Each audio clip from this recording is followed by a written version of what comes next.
Can you imagine a life where you have the ultimate power and seemingly limitless resources? The life of a Roman emperor, established after Octavian's defeat of Mark Antony, created a new position known at the time as imperator. The life of an emperor was, in some ways, a blessing, but not all that glitters is gold. Welcome to History Facts. Today, we will look at what life as a Roman emperor really looked like.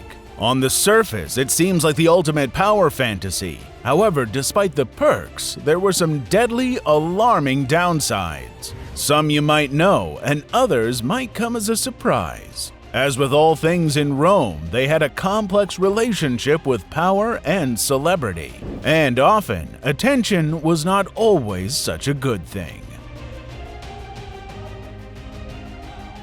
A life in luxury. Living as a god on top of Palatine Hill. In ancient Rome, emperors were spared no expense for accommodations. Palatine Hill is where their homes were found, and it was a central part of Rome's history. Through the Republic, leading citizens would build their homes on the Palatine, so much so that it became the de facto home of the imperial household.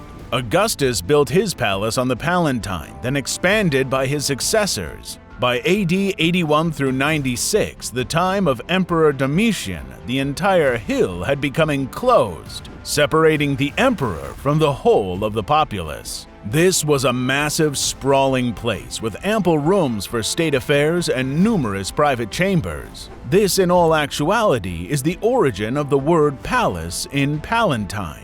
It was home to Roman emperors until Emperor Constantine moved the household to Constantinople. The most well-known traditional form of Roman dress was the toga. However, they were not often daily wears. Togas were often used to define rank throughout early history, with a color and pattern specified by social classes. Slowly, the toga fell out of use and eventually re-entered as an aristocratic dress worn by the emperor and his officials. It was so elaborate at this point that enslaved people were often used in dressing their masters. The emperor's toga in particular was purple. This tradition started likely before the empire proper began, when Julius Caesar himself wore a solid purple toga. Purple was a rare dye due to the tedious process of collecting and boiling marine snails in lead vats, which produced an incredibly pungent odor. Emperors would adopt this color as a sign of power and majesty. Paranoia wasn't an issue as it was a way of life. It's not paranoia if they're really out to get you, which applies to Roman emperors. One of the most clever emperors, Diocletian,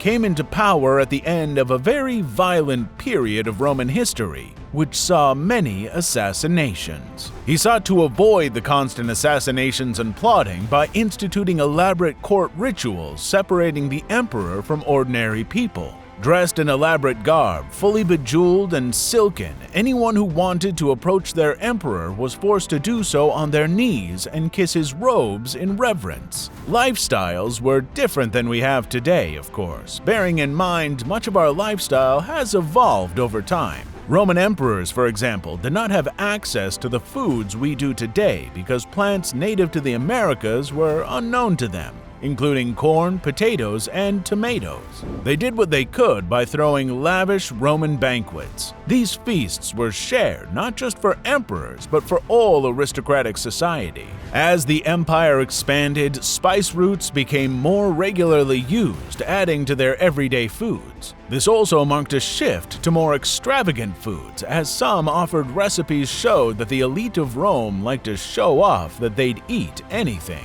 Brain sausage, peacock, sow's womb, and stuffed dormouse were all among some of the extravagant foods. Not all were quite like this. Emperor Augustus boasted how he'd eat and drink in moderation to generate goodwill from the masses as a man of the people. Some other emperors followed in his stead, like Marcus Aurelius, Hadrian, and Trajan. Life in Rome was hard and riddled with violence and military service.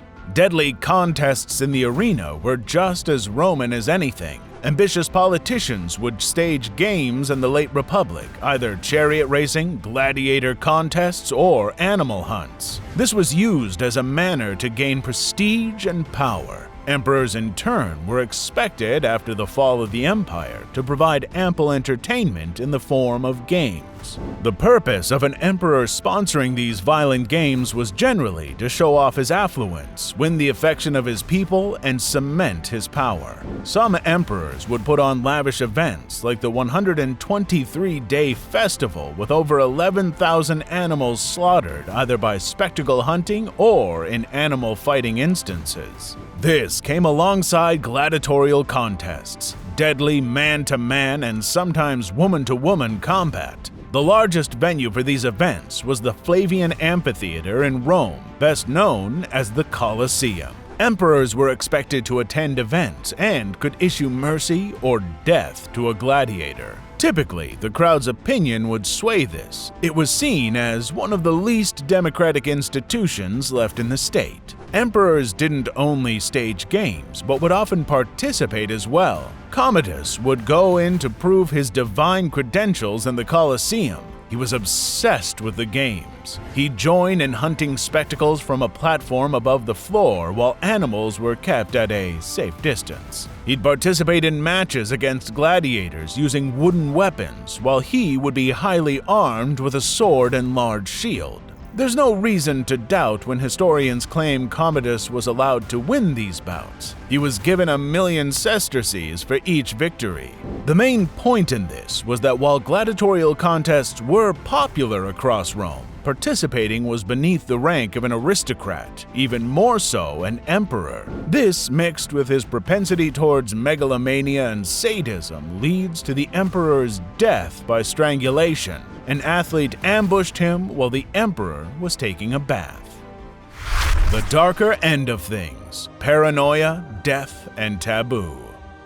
However, life at the top wasn't just sitting around in luxury, as they were head of state and lived busy lives. Every emperor had an entourage of people who followed around them, meaning alone time was rare and far between.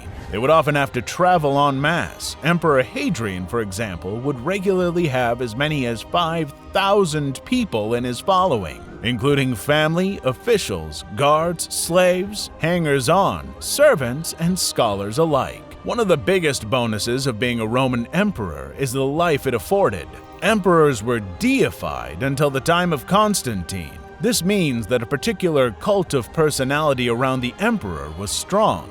In many cases, it was used to create a unifying belief throughout the empire. They made a sort of godlike reverence to acknowledge the emperor's genius, and it was eventually spread as an act of patriotism. However, this was not all good.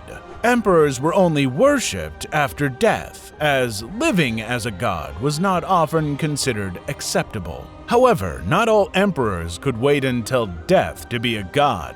Caligula, ruling between AD 37 and 41, started cross-cultural taboos by proclaiming his godhood. There was also Commodus, who ruled between AD 180 and 192 and claimed himself Hercules reborn. The phrase "absolute power corrupts absolutely" can easily be applied to several emperors. As an emperor, they were able to do pretty much anything they wanted. Even the more esteemed emperors poorly behaved. However, some were known mainly for their sadistic behavior. Nero, for example, ruled between AD 54 to 68, and among his worst offenses, he killed both his mother and beat his pregnant second wife to death. Elagabalus, in particular, was known to push and break sacred taboos. This emperor was a teenager and tried to supplant all Roman religions with a single Syrian deity, then married a Vestal virgin. He would have decadent feasts where he'd smother his guests with a cascade of flower petals. Taboo, however, was part of their lives. Power corrupts, and these leaders believed themselves above the law and society. Caligula is well known as one of the most inhumane rulers in history. He would kill suspected enemies, at one point executed his first wife, and enjoyed torture and murder. He was notorious for his flaunting such rule-breaking behavior. He would engage in homosexual activities with members of his imperial circle, though not as taboo as it is in Judeo-Christianity. It was not fully normalized in Roman society. However, things didn't end there, as Caligula regularly engaged with his sister while his wife was present. The life of an emperor was short. There were no term limits, so you might expect to be in the office for years if you became an emperor. However, the truth is that Roman emperors on average didn't live very long. On average, emperors ruled for 12.7 years until AD 193, whereas in the later empire until AD 476, they'd rule for an average of 6 years. Early emperors would most likely die by suicide, though they were also more likely to die of natural causes or illness. However, the later successors were more likely to be murdered or executed as things went on. This meant death either by a sharp weapon or some were strangled, hanged, and stoned. We don't have emperors or world leaders in the way they did in antiquity. Rome in particular was a unique society based almost wholly on worship and military service. The nature of power is to corrupt, and many emperors are to this day well known for their breaches of human rights, sadism, and overall corruption. Yet, they go down in history alongside the society they helped run, because even now, it's near impossible to discuss one without the other. This has been History Facts, and we'll see you next time.